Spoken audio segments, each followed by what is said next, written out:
Hello everyone, আজকে একটি 10 লাইনের রচনা শেয়ার করছি। বিষয় একটি বর্ষণ মুখর দিন। একটি বর্ষণ মুখর দিন বলতে সেই দিনটিকে বোঝায় যেদিন সকাল থেকেই আকাশ কালো মেঘে ঢাকা থাকে এবং একটানা বৃষ্টি পড়ে। ঝমঝমিয়ে বৃষ্টির শব্দ আর ঠান্ডা বাতাসের ছোঁয়া মনকে এক অদ্ভুত প্রশান্তিতে ভরিয়ে দেয়।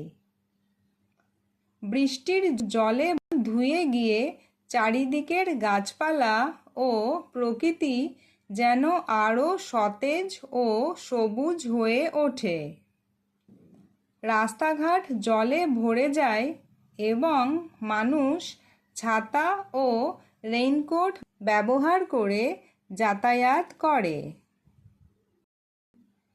অনেক সময় প্রচণ্ড বৃষ্টির কারণে স্কুল ছুটি হয়ে যায় বা রেইনি ডে দেওয়া হয়, যা ছাত্রছাত্রীদের কাছে খুব আনন্দের।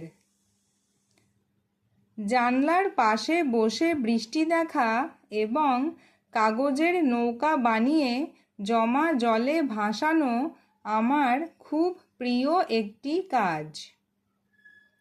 এই দিনে মাঠের ব্যাঙের ডাক আর প্রকৃতির নিস্তব্ধতা এক মায়াবী পরিবেশ তৈরি করে।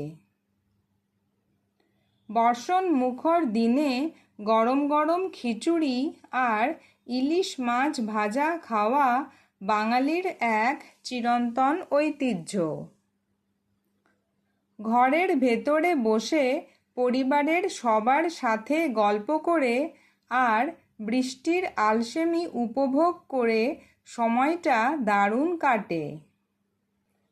সব মিলিয়ে একটি বর্ষণ মুখর দিন আমাদের যান্ত্রিক জীবনে কিছুটা বিরতি দেয় এবং প্রকৃতির রূপ উপভোগ করার সুযোগ করে দেয়।